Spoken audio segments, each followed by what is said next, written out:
Tahoka toi leva ki a Miss Apraxis New Zealand hua whetahafitu.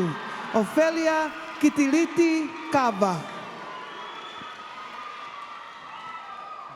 Tulo mo ha whaiva tala. Ha punake he whaiva haka. Whakatulo mo e kau whakamau o e katoa ngā. Kai ata ke whakahoko atu hoku kake i tau olunga. Ko hoku kake i tau olunga, o whakataipe ki he ongo olunga ngā whakafonua e ua. Ko e pāua, ko e koloa a Aotearoa, ai whanua na e whai ai hoku namoai. Pea ko e kawha, ko e koloa a tonga, ko hoku tupu anga mo e lau kau anga. Ko e konga ki olunga hoku kakei, ko hakafa ne kako pea la lava, o tā koto whakaulutaha, ka koha fo i niu kafa, ne tori i me he fu niu kafa o e malau o vailahi. Pea haha he kuwhanga whae tangata me he taaki mo e aka. Pea lanu mo tauaki la a he utulongoa a. Pea whakataka mo filohi o auni kafa me he tapu lulululu. O toki la lava kafa he kuwhanga whae me he siare hai wala. Koe konga ki lalo hoku kakei, koe nge S-Power. Ne ukufi he kukui, ko Solomon Cook me he Russell Island. Pea whakangingila me he seti o e vāo longolongo, ke u whakalau kau aki. O kukosi o whakataipe ki he uno o ika, ke ne tala noa i hoku whaunga. He koe pehepe Cook, io, ko o senia mohono ika moana. Koe vesa mo e kahoa, koe kafa ne kako pea la lava, pea whakamau ki ai ngesi paua. Koe noo, koe hainga kafa kua auni, pea la lava whakautaha, he kua fihi fihi hoku whaunga. Pea toku fungani aka ngahi nge esi paua ka kato, ne whiriwhiri i he kuwhanga whae whakalau maarie, me he api ko tuinga papai o Weisele.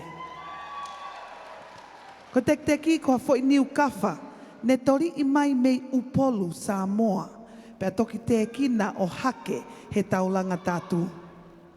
Pea whai ahono filohi e hoku kāinga eiki, pea toki whakafolau ki he paini tu ua.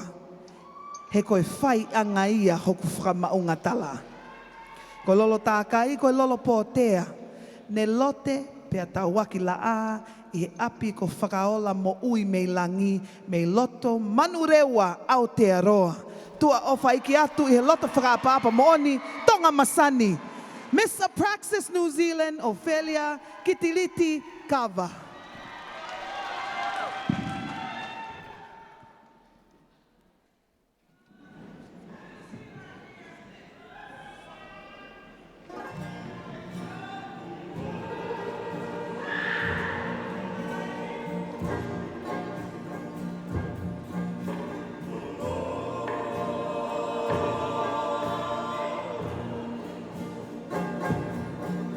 Go, go, go, go, go.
Malo, te paspasi mai Miss Praxis New Zealand, Ophelia Kirikitikava.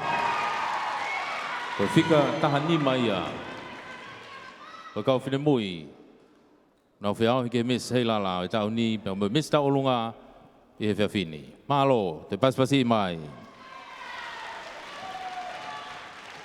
Toi be tau toko taha. Ko hange ko lau. Ko fika wha mui mui, ka wikai ko mui mui taha.